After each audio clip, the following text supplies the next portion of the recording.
සුබ දවසක් ඔයාලා සියලුම දෙනාට. SL Movie Hub YouTube channel එකට ඔයාලව සාදරයෙන් පිළිගන්නවා. අද අපි ඔයාලට අරගෙන එන්නේ පසුගිය වසරේ තිරගත වුණ Greenland 2 Migration movie එක ගැනයි. 2020 වසරේ තිරගත වුණ Greenland පළවෙනි ෆිල්ම් එක බලපු අයට නම් මේ movie එකේ කතාව මතක ඇති. ඒ movie එක බලපු නැති අය ඉන්නවා නම් මේ වීඩියෝ එක බලන්න කලින් Greenland 1 movie එක බලලා ඉන්න කියලා විශේෂයෙන් මතක් කරනවා. ක්ලාක් නමින් හඳුන්වපු වල්ගාතරුවක් පෘථිවියට කඩාගෙන වැටීම නිසා සිදුවෙන දැවැන්ත විනාශය ගැන තමයි පළමුවෙනි මූවී එකෙන් අපිට දැක ගන්න පුළුවන් උනේ. කතාවේ ප්‍රධාන චරිතයන් වුණ ගැරිටි පවුලේ තුන්දෙනාට සෑහෙන ගේමක් දීලා අන්තිමේදී පුළුවන් වුණා ග්‍රීන්ලෑන්ඩ් වල පොළොවයට බංකරයට ගිහින් ක්ලාක්ගේ විනාශයෙන් බේරෙන්න.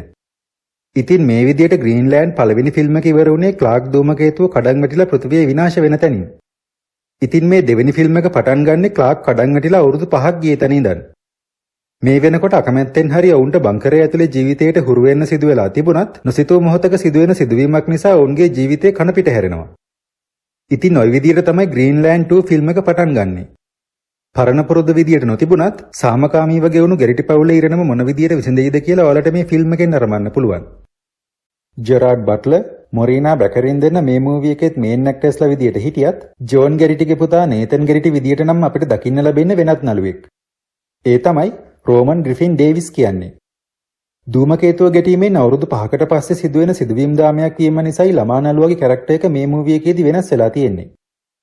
ඒ වගේම කලින් ෆිල්ම් එක අධ්‍යක්ෂණය කරපු රෙක් රෝමන් වෝග් විසින්ම තමයි මේ ෆිල්ම් එකත් අධ්‍යක්ෂණය කරලා තියෙන්නේ.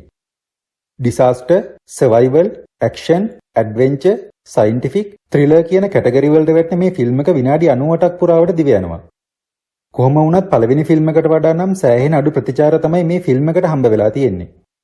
Greenland 1 මූවී එක IMDb රේටින් එක 6.6ක් ලබා ගන්න සමත් වෙනකොට මේ මූවී එක ලබා ගන්න සමත් වෙන්නේ 5.3ක IMDb අගයක් විතරයි. ඒ වගේම Greenland 1 මූවී එක Rotten Tomato meter එකේ 77ක ඉහළ අගයක් ලබා ගන්න සමත් වෙනකොට Greenland 2 මූවී එක ලබා ගන්න සමත් වෙන්නේ 49ක Rotten Tomato අගයක් විතරයි. ප්‍රේක්ෂක ප්‍රතිචාර අඩු වගේක පැවතුනත් Greenland 2 කියන්නේ පවුලේ සැමට එකට ඉඳගෙන බලන්න පුළුවන් ෆිල්ම් එකක් කියලා නම් සඳහන් කරන්න පුළුවන්. හමුවීම්, වෙන්වීම් සහ පවුලේ සමාජිකයන් අතර පවතින අසීමිත ආදරයන් සමගින් ගලා යන මේ චිත්‍රපටය ඔයාලත් රස විඳින්න කියලා මම ආරාධනා කරනවා.